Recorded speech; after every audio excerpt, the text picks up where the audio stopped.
What's up, everybody? It's Chaplain, the Culture, Yell, and Div.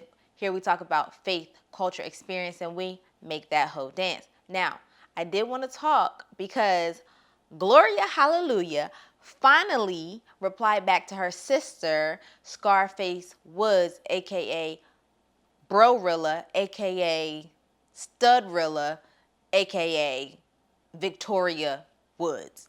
Let's get into it. Girl, I ain't gonna talk about how you got me sent to jail for a whole week. We ain't gonna talk about that. How you tried to shoot me, you done set me up, you got me sent to jail. Brorilla comes online talking about Glow doesn't take care of the parents. Glow doesn't do for none of her siblings. She got two of the siblings in the house, treating them like servants. One of the servant siblings called Brorilla, asked for $40. The dad had to ask the mom for $100. The Jag that Glow bought the dad that we all seen, it don't got no gas in it. She just saying everybody messed up. She said that, you know, she ain't retired the dad retired, his time was up.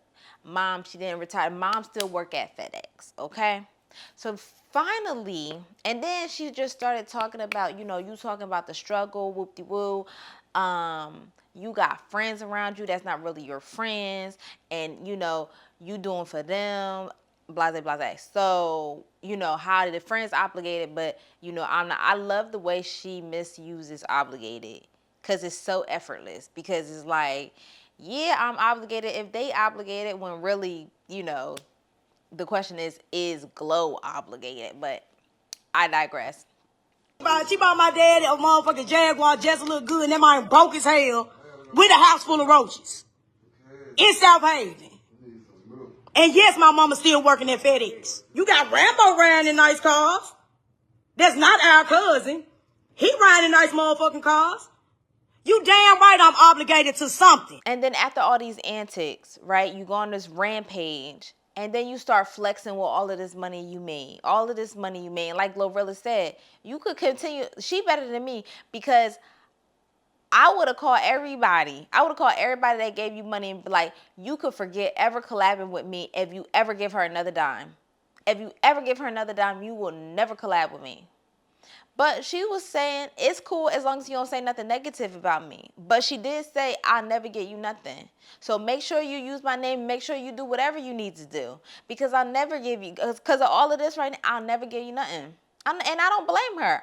I wouldn't have even said anything. I would have just called people and let them know, if you do business with her, you've burnt a bridge with me. But, you know, I run a strict program with everybody.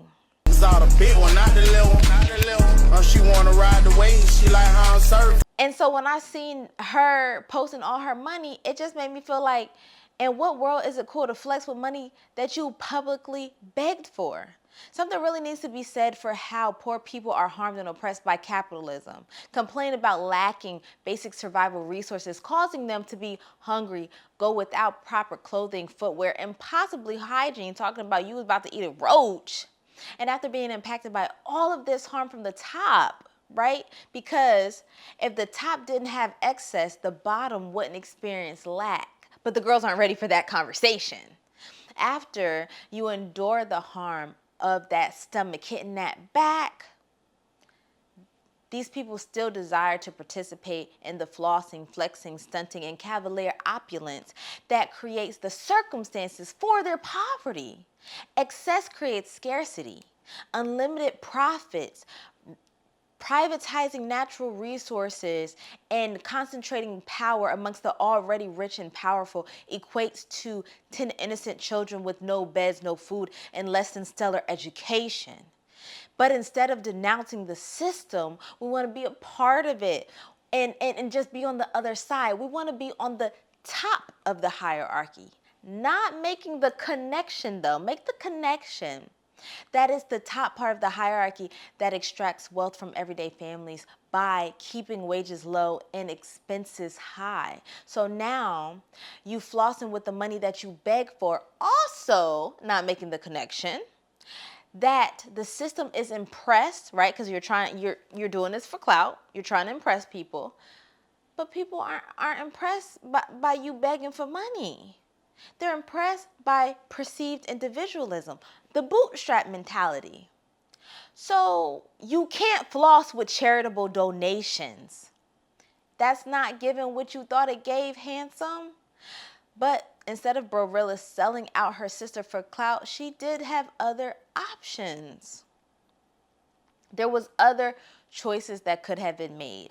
But that's all for now. It's the Chaplain of the Culture, here to expand ideas and grind your gears. And I'll see you soon. Bye.